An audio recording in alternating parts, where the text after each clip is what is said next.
CineNerds podcast, week number 4 with the movie Die Hard. I'm Ryan. I'm James. I'm JP. And we are your CineNerds. So this week we're going to be dissecting the movie Die Hard. This one was my choice. Pretty excited about it. We had some varying disagreements and opinions on this matter. Is it a Christmas movie or is it not? So for me, Die Hard, I just want to point out. Should I go right into the review, or we're gonna talk about this first? Let's talk about this. Let's talk about this. Just alone in the first 21 minutes, there are 12 references of Christmas. There are both visual and audio vibes going on for Christmas. Did you count these things? Yes. Jesus. By the end of the movie, there's almost 24, just for reference. Because once the action starts, because it's amazing and action-packed, there's 24. And then we end the movie with Let It Snow, another Christmas classic. So that, and then them attending a Christmas party at the Nakatomi Plaza only could lead, for me, to this being a Christmas classic. So from there, I'll let these guys weigh in. Okay, so here's the thing. Everything you just said is factual. I don't know how many numbers and all that stuff, but all of it has happened, and I'll give you that. The only reason that I don't consider this a Christmas movie. When did this movie come out? 1983. No. 1988. Oh, 88. Oh, yeah. No, that was box office number. Sorry. But, what part of 1988? July 12th.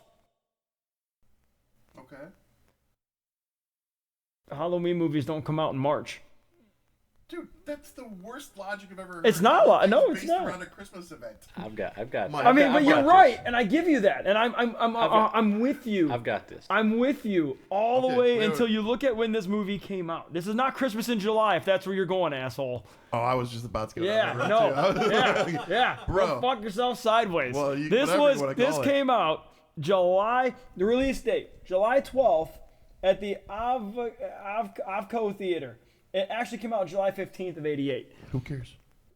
It's not snowing in July. It doesn't matter. Anywhere. It's snowing. It's not snowing in the movie because it's L.A., but it's all Christmas.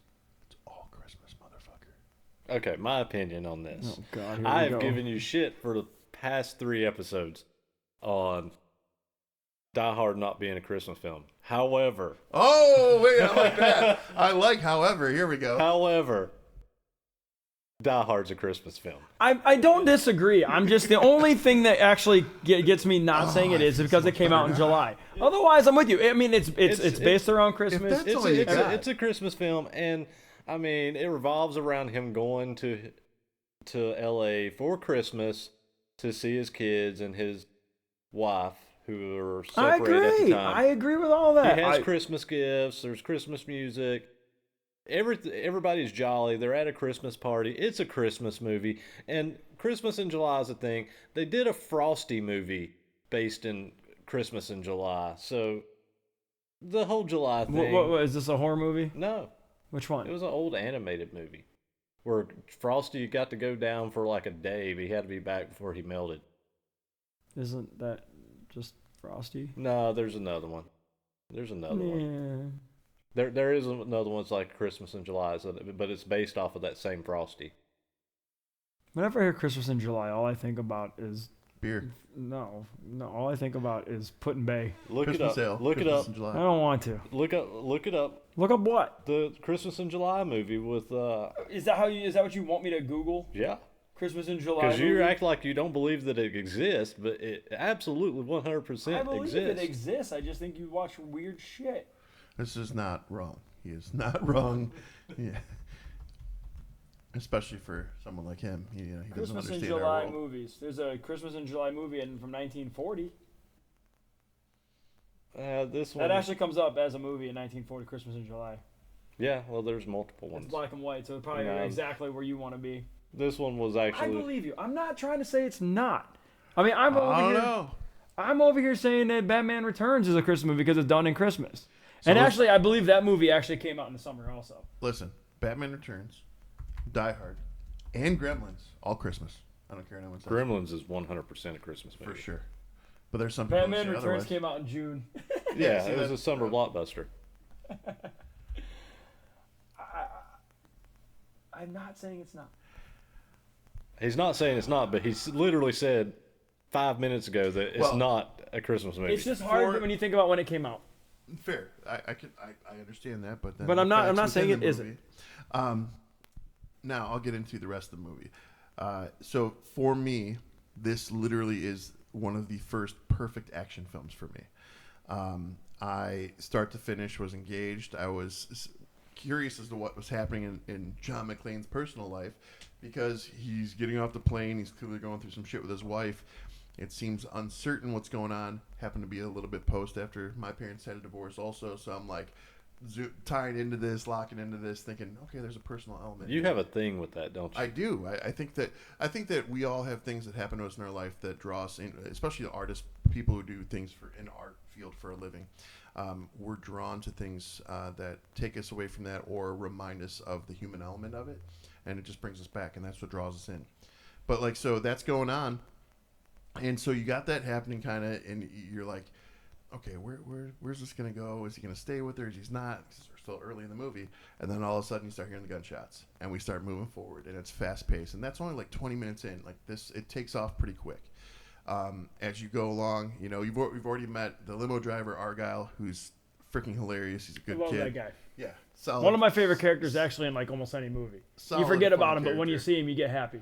Yeah, absolutely. He's just always smiling. He's just got that attitude, and I like how I wouldn't leave John alone in the limo ride. He's like just like drilling in on him, and John's like, "Man, will this kid shut up?" And then he starts liking him more. But so then you move forward and you start finding out who the terrorists are, Hans Gruber, all his henchmen. You start seeing little things go along.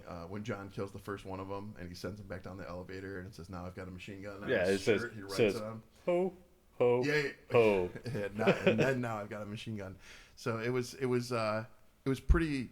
I was pretty impressed at that point, moving up, and then going in throughout the whole movie. Just the way he takes off a few at a time, then one, few at a time, one. Even the interaction when Alan Rickman is his character Hans Gruber pretends to be. He changes his accent. He pretends to be an American, like he's one of the hostages, and he comes in contact with John McClane and convinces John that he's a good guy too. John takes him on. John kind of catches on pretty quick that he's full of shit, hands him an unloaded gun, and then we find out the truth. They have their exchange, and it builds, and it's fucking great and genius. And I like seeing that we don't find out who John's wife is till a little bit later. It's not just given away. Things just keep progressing, right? So the whole movie itself, action-packed to the fullest, climatic ending, amazing slow motion like fall as he's falling out of the building. And then for me, one of the golden moments of this movie is Al, the police officer who he buddies up with on the radio. He has this whole story in the beginning of the movie where he talks about he had an unfortunate incident where he had to kill a kid, and it stuck with him, and he wouldn't fire his gun again. Well, he has the final moment where he gets to kill someone, not gets to, but he has to kill someone to protect John and everyone around, one of the survivors. And when he does it, there's this moment where you see his eyes kind of dialed in, like, holy shit, did I just do that? And John, being another cop, recognizes that. And there's no verbal exchange. It's just they look back and forth, and it's just a real moment. And I love that. It pulled me in too. So just start to finish, quality, amazing movie for me. So for me, as a kid when this came out, and I just wanted to make sure I was right, and I just looked it up.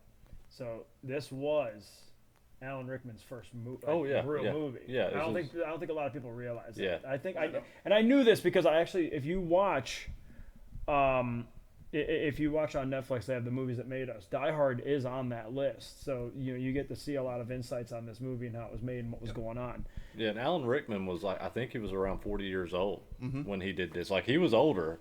I could tell you in a second. I remember reading an article years ago that it was late. Like, he was older, and He was 42. Yeah, he was. So he got into the game really late. Really for late. what he was doing. Hey, there's hope for us. Yeah. But here's the thing.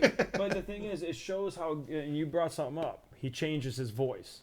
It shows how good of an actor he really is. And to be the main bad guy in a movie like this for your first film, that's a lot of pressure. I mean, and then going back, and I'm sorry if I'm derail a little bit here, but like if you really go back to movies and think about like Caddyshack, with the comedian, I just lost his name. John Candy? No, he wasn't in that. Chevy Chase. No, not Chase. The weird. Dan Aykroyd. No, he wasn't in that either. Oh, I know you're talking about blonde guy with the poppy eyes. Yeah. From From the You're talking about I can't give no Rodney respect. Dangerfield. Yeah. That was his first movie.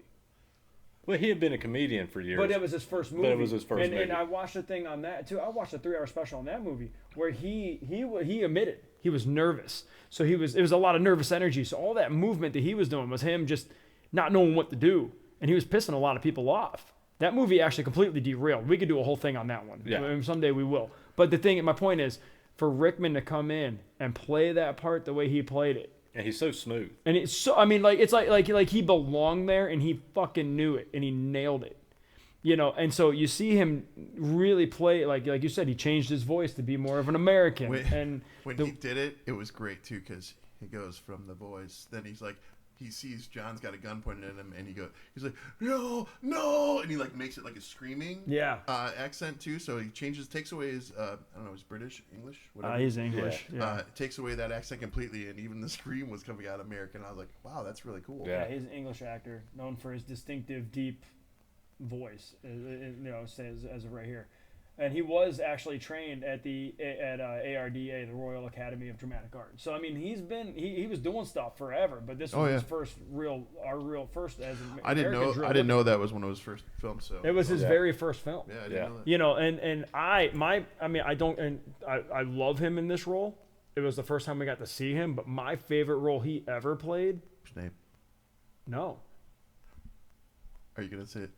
Robin Hood. Oh no, I didn't. I loved him as the sheriff. Yeah, he was great. And he was a great sheriff. As much as I hate that film, because I do kind of hate that film, but I love Alan Rickman in it. Yeah, like he's so good. Like I mean, I thought Costner did good. I thought the whole thing. I love Morgan Freeman in that movie, but when he looks and he goes, and when he tells his cousin, "I'll rip their heart out with a spoon," and he goes, "Why a spoon?" He goes, "Because it's dull, you twit." But his tone, his demeanor, like the dude was born to play villain or villain-esque, you know, parts. And so when this movie came out, I remember being a kid seeing this movie on TV, and I was just like, I love that guy. Like you almost wanted him to win. Yeah. Because of how he played the part. Like I hate to say it, but like this was a movie. Like, this was the first time that Bruce Willis was. They didn't want to hire him for this job. I don't know if you guys knew that. Mm-hmm. They had another actor chose because he was on the Honeymooners, Moonlighting, whatever it was, and they were like, this guy isn't an action star. Oh, yeah, bullshit. I can't remember. And he killed there it. was multiple people they had. Yeah, he was not first on the list. He wasn't even on the radar. I remember. And Bruce Willis killed it. And what sucks is he, in my opinion, he got slightly overshadowed by Rickman. In my opinion, I got too ahead of myself. I thought it's a sci-fi movie. That's why I was like, no. Because remember, I was just about to be like, was it? And I stopped. I thought you were going to say Galaxy Quest. No, I've never seen that. I was going to say Dogma. Well, and I've actually never seen Dogma. Like all those are solid. So. But I personally, I mean, you guys can disagree, and that's fine. But like, I really do feel like Rickman overshadowed him just a little bit. Oh, he does. He does. Not by much. Sure. Not by much. The two of them together were great. Oh yeah. Like I actually kind of wish that they didn't kill him, and he could do the sequel. Yeah. I actually wish that would have been because Die Hard 2. I love Die Hard 2. I love the first two. After that, I kind of just didn't give a shit. I like all of them except for the last one. I wasn't a big fan of the last one where they went to Russia. That's the only one I haven't seen. See, it's pretty mediocre. I just think they could have did something with those two. Like, I almost kind of wish that, like, they made it seem like he died, but he didn't. Made him the Megatron Optimus Prime. Something. I think that they had a gold mine there for a second movie, and they fucked it up. Well, they did, but mainly because, and this is my opinion of Rickman in this film, is by far, he may not be the greatest, but he is up there with the Hans Gruber character as one of the greatest on-screen villains of all time. For sure. Agreed. I agree with that. This is the one thing I'll agree for sure. Like I watched the movie more for his part than any other part. When he gave the police and then the FBI the list of known terrorists around the world that he wanted released as a distraction, yeah, I was like, that is awesome. Like Yeah. it was so They're cool. like, who are these people? He's like, I don't know. I don't He's like, care. I read about him on Time Yeah. Magazine. Like, he's like, I appreciated in the movie. I'm not gonna I'm not gonna go through. I'll let you guys go over the whole plot. But the things that I appreciated about it, the action sequences with all of the glass breaking in the offices, that to me that was a really good attention to detail. yeah, because he had just saw the feet being exposed, and he's exactly things that I don't think people would think about. You know, like. Because I'm weird. As a kid, I always like looked at weird angles in mirrors and would realize like certain angles that how to look at things, you know. And so a lot of that got touched. And I hate to say it, but for 1988, they did a really good job of hitting a lot of the detail that would need to be that I think would actually get overlooked now. Now it's just blast away and see what happens. Well, and that goes back to what I was saying a couple episodes ago. I think in today's world, a lot of that stuff gets missed. Where years ago, you had to have good actors. You had to think. You had to think, and you had to think, write it right. You had to put things together correctly. And not saying that there's a lot of stuff that is garbage out there where you see mics and this and that. But today, it's just like, oh, well, we're gonna film these people in front of a green screen, and they have to act in front of a green screen, and then we're going to. But it's harder. Hold on. It's harder to act though when you have nothing in front of you. Yeah. well, yes, there's another side to that. I get it, but There is. you know what? You know who changes? I'm gonna get off topic from the movie for a second. Who changes my whole view on that? Have you ever seen the green screen video from Benedict Cumberbatch doing the dragon for Lord of the Rings? Yeah. I have not. He was so committed to that and so vested in that character that I was like, that requires that skill set. That requires that the thing though is Benedict is. He's very reminiscent of those old actors. He is a very, very. I mean, I would argue that Benedict is probably one of the greatest actors of the past 20 years, and yeah, that's a great assessment. Yeah. Actually. So, but if you were to take, well, let's say Keanu Reeves or somebody like that, or even a newer actor, let's say Chris Hemsworth.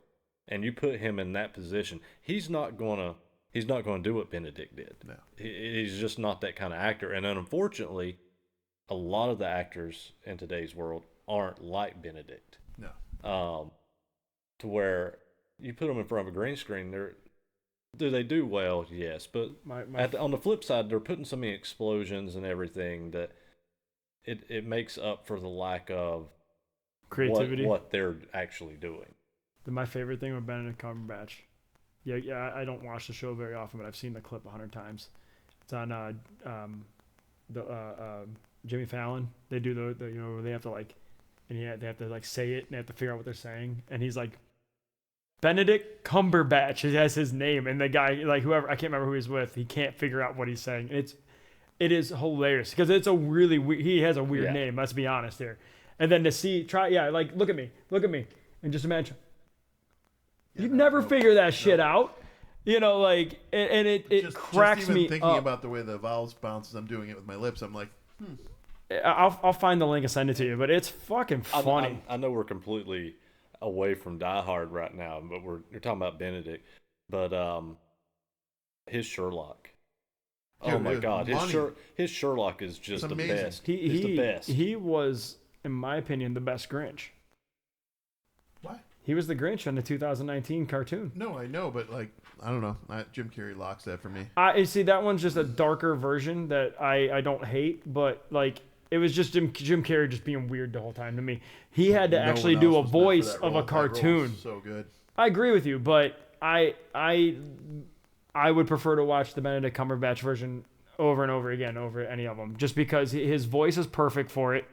Well, and the way they wrote the movie, and that's me with him in his Sherlock role. I like them. I will watch his Sherlock television show over Robert Downey Jr.'s Sherlock movies, but more so, even an old film guy that I am, I will watch Benedict's Sherlock over Peter Cushing's Sherlock. That's how much I actually love his Sherlock Holmes. So going back to Die Hard, how do you? And I don't remember his name in the movie now. I'm sorry, but the second guy in command for Hans. I've got the his blonde name. guy. Yeah, I've Yeah, got yeah. his name. Like The one I whose thought brother got that killed? dude actually did. I mean, he to me he was a no-name actor, but he played it really well. How I don't about- know if he's done anything else important that I should know, but How about the first dude? His little brother got killed first. yeah. How about the fact that he looked just like the dude who just played the serial killer on Netflix? Yeah. Why am I having a brain fart? I know what you're talking about. Frick, it's an Ohio serial killer. Why am I not? Carl. His name's Carl. Carl. Yes. But Carl's brother looked just like this dude, and I can't. Why am I having a brain fart? Just came out. Cannibal serial killer. Oh, Dahmer. Thank you. Yeah. Looks like you're talking about Evan Peters. Yes. He does. He did resemble Evan Peters a little bit. I'm like, what is he reminding me of? Like an older '80s version. Yes. Of Evan Peters. So that dude was the only other thing that I would know him from, and I never saw it, but I know the movie is Money Pit. Oh yeah, Yeah, was that Brad Pitt movie? It's right, Money Pit. No, Money Pit was 1986. Oh, I'm thinking of Is that the one with? is it Moneyball? No, Money Pit's the one. Who's in that? Shelley Long Shelley Long. and who- Tom Hanks. Tom Hanks. That's what I was gonna say. Was that the Tom Okay. Hanks He movie? was I remember that he was now. basically in a rom-com from what I'm reading here, and then he ends up being his next movie was 2 years later with Die Hard. Yeah. So I mean, it shows how good of an actor he is to go from one to the other. Well, he. It's funny because he did such a great job in Die Hard as like the little main henchman, but He was also a Russian ballet dancer. he did a great job. However, the one henchman that always stands out to me, who had a bigger career than that guy, The Asian dude. the Asian Yeah, guy. yeah, I know you're talking about. I can Yeah, never remember his name. But the Asian guy, he's in like everything from like Big Trouble in Little China Yep. to like I've seen him in stuff recently, pretty recently too. And he's always playing like a little henchman. Have of you some seen sort. that? Have you seen Big Trouble in Little China? Oh, that's gonna be chosen Oh, in the future. that will be That's gonna chosen. happen. It's another John Carpenter film. But this one's amazing. He did say he has seen Escape at New York and L.A. Oh, okay. I've seen those. Yeah. All right, I'll give you that. Something about this movie, though, even as a kid, like made me. You almost like this movie made you, as a kid, wish that something like this would happen in your real life. You obviously want to live, but to go through something like for me anyway, like the idea of being able to run around a giant skyscraper. You just wanted to crawl through the vents. I want to bust through glass and like just like I mean like I want to have that like it's just to me it just I mean like come on we all grew up in the superhero age where you want to have that like moment, you know what I mean? Does that make sense? Yes, every single year of my life growing up after I saw Star Wars and I'm trying to use the Force to open doors into a store. No realistic stuff Yes, there. no, it's what you want. It's what You just said it. Yeah. No, not with the It's force. it's the same thing. It's You not have real. imagination Just of to me. jump This off. is a realistic Neither is you thing. having that This scenario. but this I could happen to used to- somebody. This Dude, has happened in used to real go life. If that happened in when real I life- was a kid, I'd go to the automatic doors and do this as they Every open. time. You still do now. Don't Yes, lie. we do. Nerds. Fucking nerds. And also, I use Jedi mind tricks on the wife. You want don't. to sleep with me. It works. It does not. It works. It every does time. not. You think it does. It does not. It works.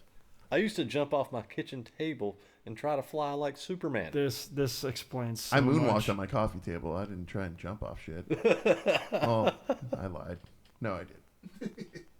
But this was not Nakatomi Plaza, but it felt like it. And we're gonna go back to previous episodes when I talked about being the age 6.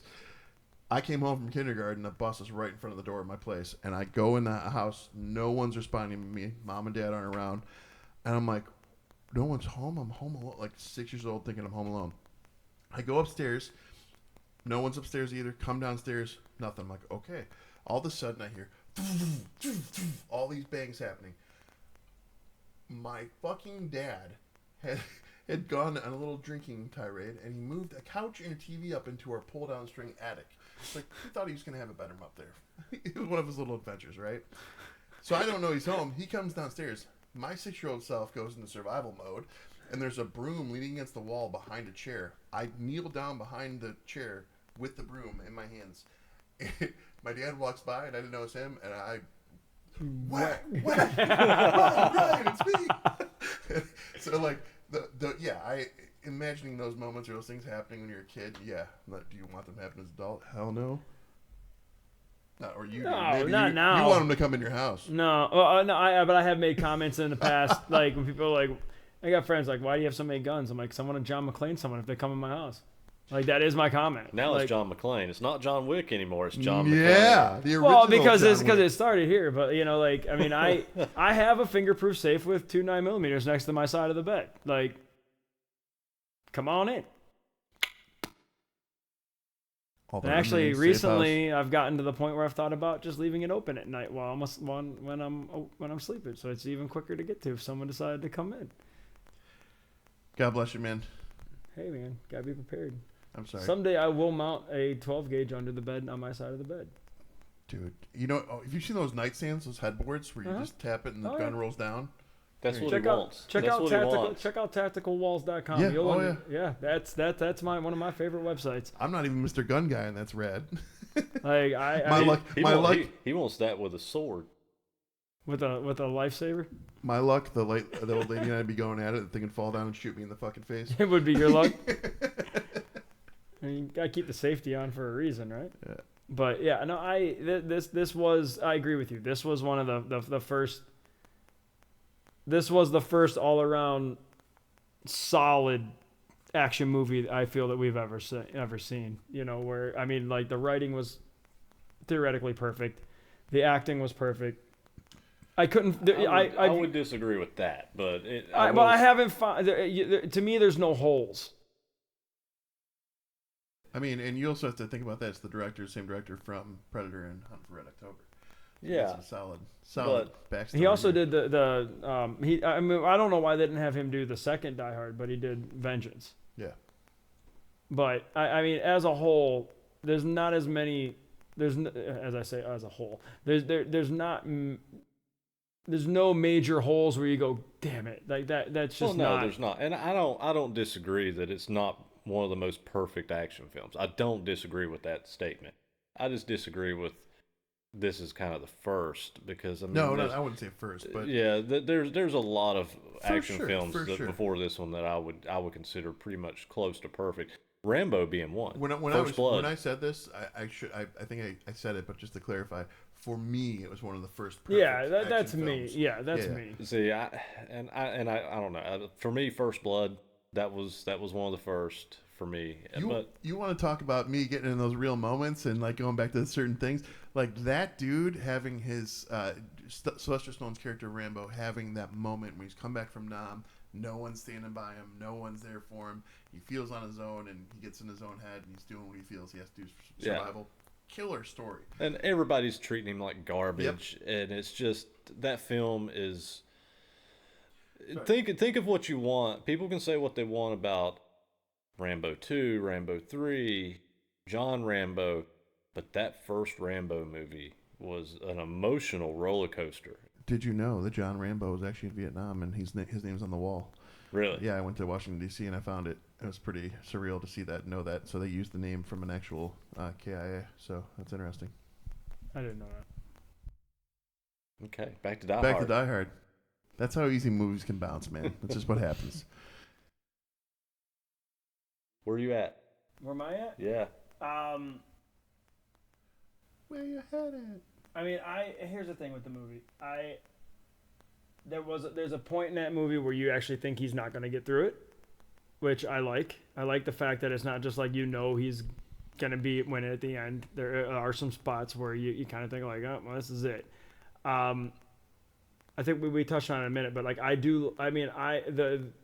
the thought process of like the no shoes, the bleeding, the following, the hunting, like that, they have to trick because he knows he's doing, he's not just being an idiot and just leaving a blood trail like we see in a lot of movies. Like that's why I don't like a lot of horror movies, because it's just so blatantly shitty written. Like, like you said, he gave him the gun that was unloaded because he figured it out. Like, that's the kind of twists and turns that I really enjoyed in this movie. The only thing that I wish was better, and it's impossible to happen because it was 1988 and we didn't have a better way of doing it. It's kind of the same thing for the 89 Batman. The fall at the end. Yeah. It just looks shitty. And it's going to because it's 1988. And that's just what it's going to be. Do I think they could have maybe just did something differently? Yes. But that's what they wanted to end it with. That's fine. I'm not going to hold that. That's not going to take my rating on the movie down because of that, because they did the best they could do at the time. At the time in the theater, it probably looked realistic as shit. You know, I don't remember because I was, you know, first time I saw this movie, it was on TV. You know, I was a kid. I feel like 80s, 90s, even early 2000s, I feel like we were in a weird cusp for special effects in Agreed. the industry. So I mean, that's why we didn't get Avatar until we did. You know, because it would have cost way too much fucking money. Well, it couldn't really have been done. I mean, it just not the right way. Did you guys see the new one? I did not, because I actually like the second one better than the first one. It was for me that the second one was a decade too late. Oh, that I'll agree with. But the first one was just too long. And I know that sounds really messed up, considering I've stayed with Star Wars for 40 years. Fair, you said it before me. But to me, I liked Avatar. Don't get me wrong, but I wasn't one of these people that just lived and breathed that film, and I just wasn't a huge fan of the first one, even though I thought it was a great movie. It didn't grab me.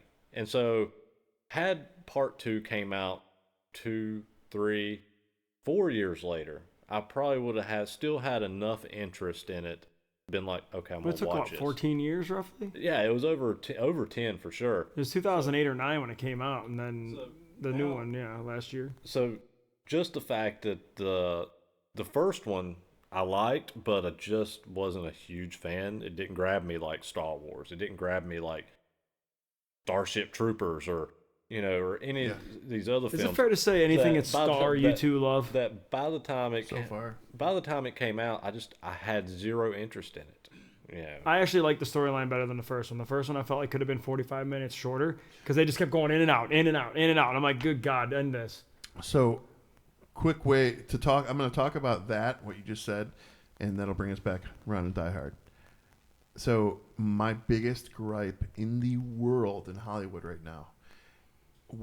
Editors, what is going on, dude? We don't need 3-hour movies that have so much filler and bullshit. We need the story and the scenes. Like, I don't need to see this deep, long camera angle where it just pans out and it takes like 5 minutes of the green background. Like, I don't need all that. Edit this shit down. Let's get these movies back to 2 hours. Like, it's just too much. Yeah. Well, it's funny because, as musicians, like they say, like, you need to keep a song between 3.5 minutes to keep people's attention span. But then our movies have gone from 90 minutes to 3 hours. And it's like, and where's that attention span? Nobody wants to see that. I mean, don't get me wrong, I do. But if it's something I really want to see, like The Dark Knight is a great movie. It's 2 hours 45 minutes, I think. It's long as shit. Yeah. For me, Die Hard was kind of that era that I didn't feel like there was a moment in the movie that we could have edited out. No, it's according to this, it says it's 132 minutes, and there's not one spot. I don't feel like it's once it goes, it goes. Yeah, and that's the way it should be. Well, my opinion of Die Hard, this is there's so many things I do love about this film, and I remember watching this as a kid, and I remember one thing that really still stands true now, but back then he was the first real guy, real action guy. Wasn't the jacked up? They talk about that. That was just the average Netflix thing. Normal guy that was the hero. It wasn't Schwarzenegger. Stallone, it wasn't Arnold. It wasn't any of these big buff guys. Middle-sized dude. Yeah, like, and which is another reason why they didn't actually want him to have the part. Yeah, and for me it worked. It felt real, and I hate to steal something from James that he's constantly, oh, it feels real. It's real, but it did. It feels real. That's good. And there's so many scenes that what made it for me, it made it better versus And I love Stallone. Stallone actually has more range than he's given credit for a lot I of agree with times. that. Arnold, not so much, but a lot of those guys back then didn't have a lot of range. But when you brought Willis into an action film, the dude could act pretty good. I mean, Well, he was already doing he rom-com he kind of was shit. yeah, he so was a pretty well diverse actor at the time. That he kind of came in, took the role of the action star, but could act. Yep. You know, I mean, he's proved in later years that he's not that good of an actor, but he was doing some stuff back then that he was doing a lot better than Arnold and some of these other guys. But then you put him opposite of Alan Rickman, who was just like I said a few minutes ago. Rickman kind of brought him up, Yeah, in my opinion. Yeah, and Rickman kind of was one of the best villains in an action film of all time in that film. And there's so many scenes. I remember one thing that really stood out to me. The glass scene where Hans is like, shoot the glass. Like I said, to pay attention to those details. But John running through the glass, and then it's showing him Along the floor with the blood. Yeah, well, showing him a scene later sitting in the bathroom, pulling big shards of glass out of it, and showing big gashes in the bottom of his feet. And I remember seeing that, and it disgusted me as a kid. Like, oh yeah, same. Like I was just like, man, It that's actually rough. made my feet hurt. That's me. It was like that's pretty rough, But it was realistic. Yeah, it was. It's it was what real. would happen. It was real, and two, the other thing, and that's kind of where I was going with this. It was real. It humanized him. You saw John get shot. You saw him get his feet completely gashed. He got up, his ass kicked. He got his ass kicked. It wasn't Arnold in Commando that was just going around mowing people down, hanging people upside down, and and mowing them down, and not ever really getting hurt. Yeah, he was kind of that first action star. It was one of the first action movies where you really, well, I won't say the first act, but it was just an action film that felt real, and you saw him get hurt. You saw he was a normal guy, and it just, I think Die Hard might have been that turning point when Hollywood finally went away from the giant dudes. Looked and said, "Hey, we can cast guys that can act and make them action stars versus getting these big guys, over the top guys to play action stars that can't act." And that's when you started seeing Keanu Reeves as an action star, doing movies like Speed and Point Break. You were getting Swayze in action roles. You were getting more normal guys. And I think Die Hard kind of led the way with that. And there's so many great interactions between Al and McClane. And even more so, and I don't think this gets enough credit, I love the interactions between Al and his sergeant. Breakfast Club guy. I'm gonna call him Breakfast Club because I can never remember his name. No, I know exactly what you mean. But the interactions between them, like the conversations that he's just, how do you know this is who you're talking to? How do you know it's not a terrorist?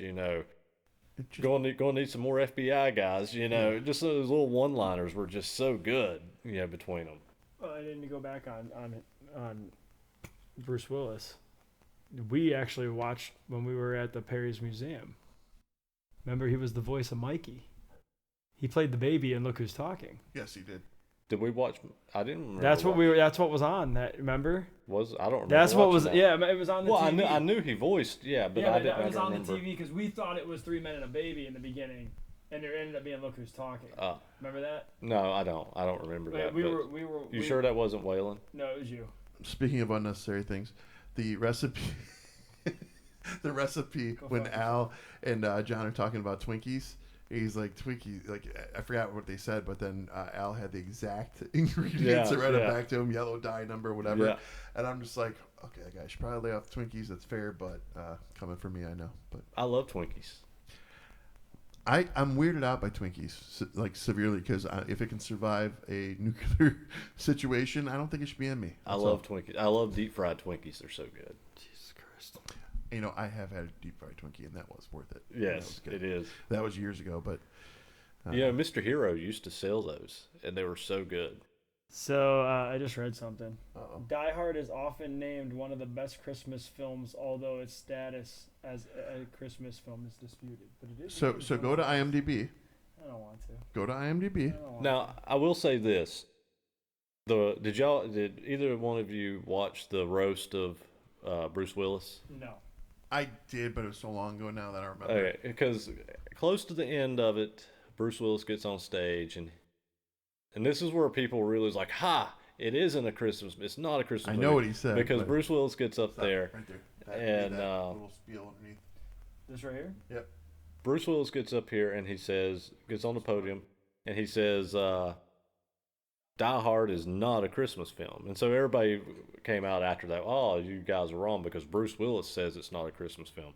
Well, I would argue the fact that He was at a roast. he was at a roast. First off, he was at a roast. So he's just going to say shit to say shit and to start Stirring shit. shit up. Second off, do we know how sound mind he might have been in? And I'm not saying it'd be No, funny. you're right. I mean, the man is like has dementia and stuff now. That's why he's not acting. verbal right now. Yeah. And he's not even verbal.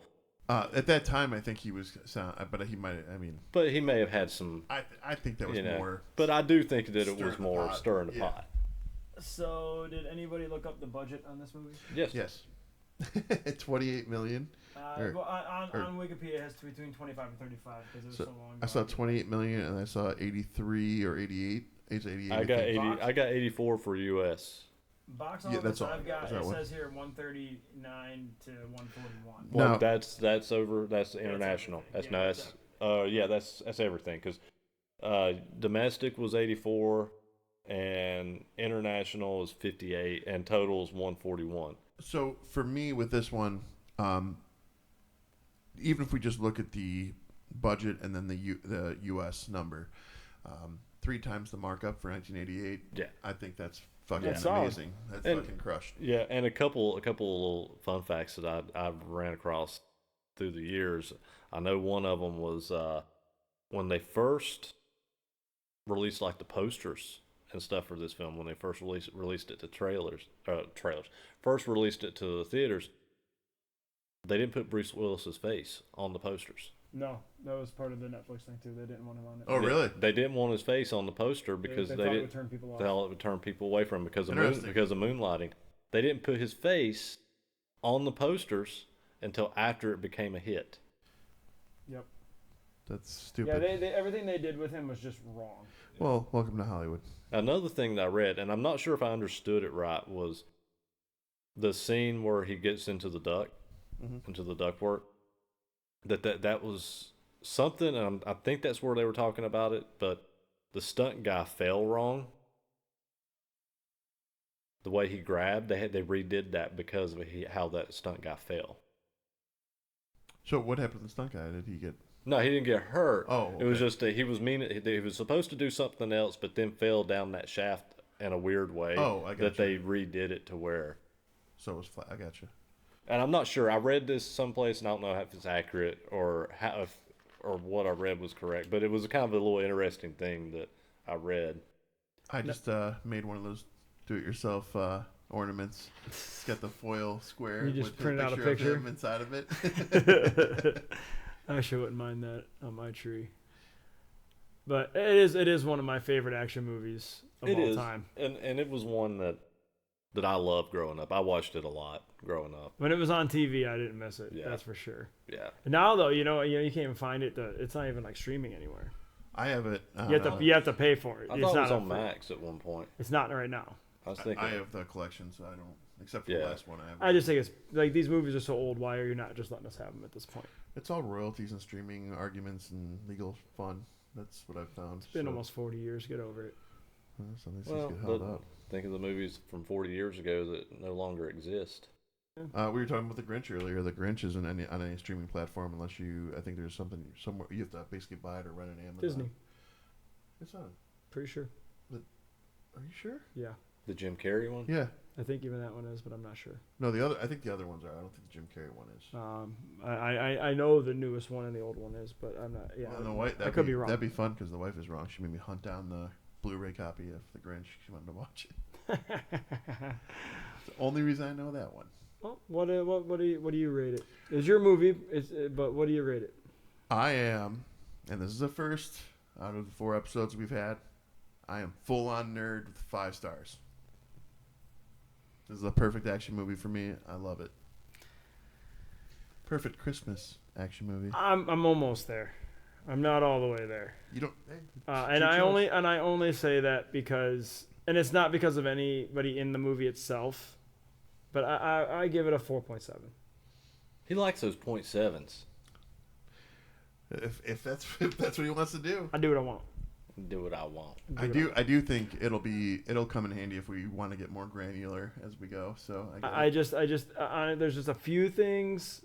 I do think it's like for what honestly it's the fall at the end always just annoys me at this point. It don't annoy me, and I don't think there's anything that really annoys me about this film, other than I've just seen it so many times. And I also just wish that they would have kept him alive for one more. Imagine if he was the guy he was going after in the second one. Even if he just played that part. Oh, you're talking about Alan Rickman. Yeah, if Rickman was just playing the part of that guy and he was just doing the same shit, the exact same shit, but it was Rickman, it would have made that movie almost perfect. But instead they killed him. Which I get it. You want to eliminate the bad guy, make him look good.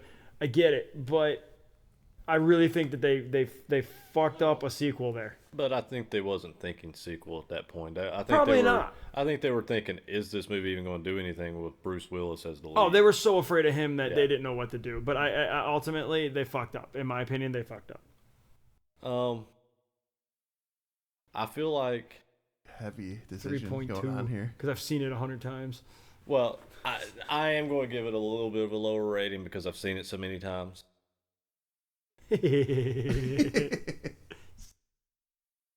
Did you? What'd you? I seen that. I was just telling him He's what I'm guessing. He's guessing, and you're probably right because I saw the tail end of what you said. 4.5. Oh, that was higher than what I said. You're one higher. Oh, you're one higher. 3.5. He's gonna give you. Oh, no. I said 3.6. No, I'm gonna go with a 4.5. I think. Wow. JP's generous today. Yeah, I Collectively, think, yeah. If I was rating this when I watched it in the 80s, yes, I would be a full-on 5 nerds, but the love I do have for this film, I mean, yeah, to this day, I would still hold it really high up, so 4.5. Right. Yeah, well, that's what, like, when I'm doing the rating, especially for this movie, I put myself back in that moment when I saw it when I was younger, because that's what really, rewatching it just lets me see those things more clearly, but just to have that moment again in my head to appreciate where it was at that time, gold. Yeah, gold for me. Yeah, it's definitely one of my favorite action films of all time. I can't deny that. As much as I love low budget action films, especially from that time period, this one does stand out. I love the sequel. I actually love the series in general. Like, I love the sequel. The third one was kind of it kind of hit the middle ground with me with the third one. I mean, I love Samuel L. Jackson in it, but it just kind of hit the middle ground with me. The first two with Han's brother coming into the play, and the second one, like it just was Han's brother in the third one. Oh, third one was it? Yep. Oh, it was not Han's brother in the second one. It was the military guy that was getting the. That's right. Yeah. Oh, I need to start rewatching those. Yeah. And I actually really generally, even though it's over the top CGI action, and I know I've griped about this, so I'm not a big fan of it. I do really like Live Free or Die Hard a lot. Okay. The fourth one. That one's the highest grossing one from what I saw. Yeah. And I love Justin Long's in it, and I tend to like him in things. I just told the wife the other day I need to watch Tusk. Yeah. I haven't seen that yet, but I've seen most of the other stuff. It's weird. I didn't hate it, but it's weird. It's a Kevin Smith movie. Justin Long actually shocked me. He just had a cool role in the Goosebumps. yes, Goosebumps with Disney. I like that they did the whole season around the puppet and kind of went that route, and the way that they pulled Justin Long into it was great. Yeah. But I don't know. I believe that's You got anything else? I'm good on this one. You're I good. mean, I think we've all seen it enough. I think that we hit all the points. I hit all the points. I just wanted to. I wouldn't mind going over maybe some later ones because I've never seen past 3 because I just 3 didn't get it for me, and so I just kind of said, nah. You've only got Live Free or Die Hard or the last one. I can't remember what it's called now, but I don't even remember. Live Free or Die Hard is actually worth the watch, for sure. I mean, maybe we can touch on them another time, but I'll give you. It's a Christmas movie. I just wanted to fuck with you.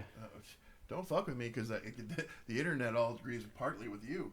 There's half and half. People are really torn over this, so I just wanted to kind of feel this out, and I feel it's good. Like I said, the only thing that really just kind of makes it hard for me to look at it that way is when July. those things come out and it's not around that time of year.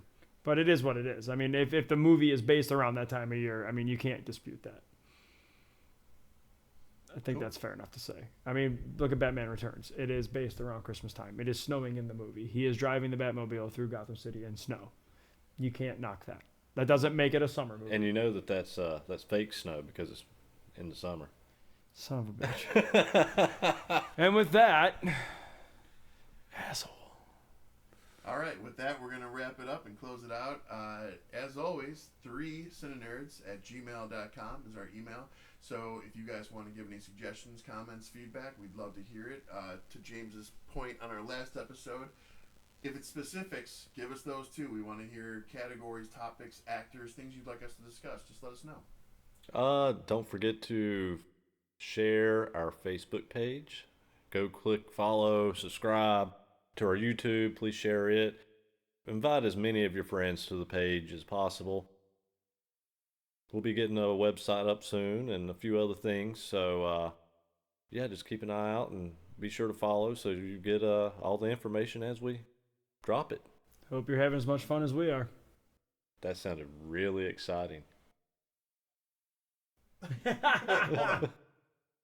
Well, we're going to close this one up. I'm Ryan. I'm James. I'm JP. And we are CineNerds. Peace out. Bye.